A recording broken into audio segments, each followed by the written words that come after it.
So it is the age-old questions. Do aliens exist? Our next guest says we may know that answer in less than a month because he's found possible evidence of their existence at the bottom of the Pacific Ocean. Harvard science professor Avi Loeb joins us now with more on his groundbreaking study. Avi, good morning to you. You know, you said that there's a chance these fragments could be artificial. How big of a chance are we talking here? Are you saying 50-50 or more? Thanks for having me. Well, this object was moving very fast, faster than 95% of the stars near the sun. And it also had material strength tougher than all the rocks we had seen over the past decade in the NASA catalog. So there is a chance. I wouldn't quantify it. I would just say it's quite possible that it's different than a rock. And what we are doing now is analyzing the composition of the molten droplets that fell off this object when it was exposed to the fireball that it created as it moved through the air. And we are getting some interesting results, but I cannot detail them until we've put them together in a paper, scientific paper that we hope to make publicly available to everyone within a month or so. So it was interesting when you said that it was moving faster than 95% of the nearby stars that's near the sun and made of a tough material. In layman's terms, a little more of a layman term for me here, what does that mean, Avi? I mean, are you saying that you do think that this is not just a typical meteor that we're usually seeing just drop into the ocean? Well, it's definitely not a rock of a type that we are familiar with, and that's based on the US government data on this meteorite. And just think of Voyager. If it were to collide in 1 billion years with another planet, it would appear as a meteor, but it would be made of materials much tougher than rock. And moreover, it would move faster than typical rocks because it had some propulsion. So that's the possibility that we are exploring.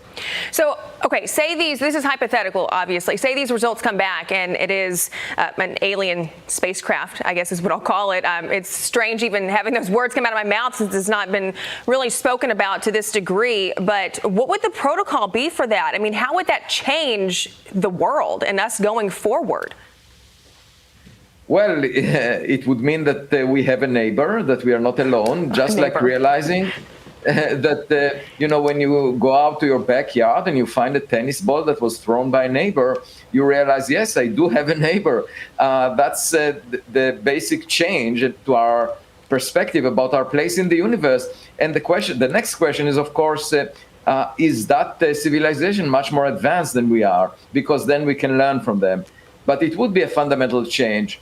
And as you know, there was an eyewitness testimony at the U.S. House of Representatives just 10 days ago. One of the witnesses, David Brush, claims the U.S. government may have in its possession such materials.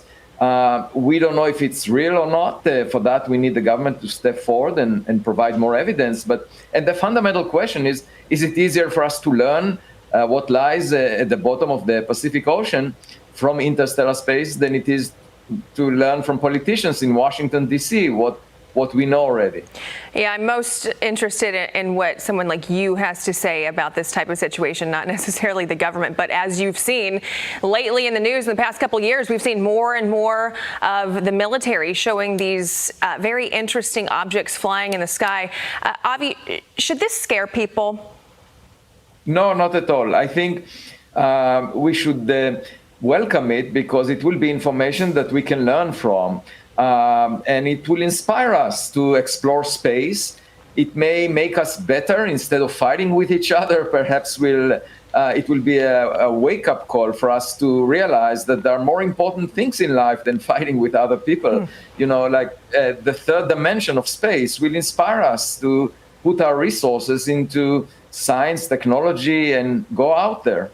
Well, I'll tell you what, I'm not quite sure why this is not the top story headlining everywhere, but I'll tell you what, if it comes back and this is an alien spaceship, I would bet my life that it would be the top story. Avi Loeb, thank you so much. And we're interested to see what you come up with.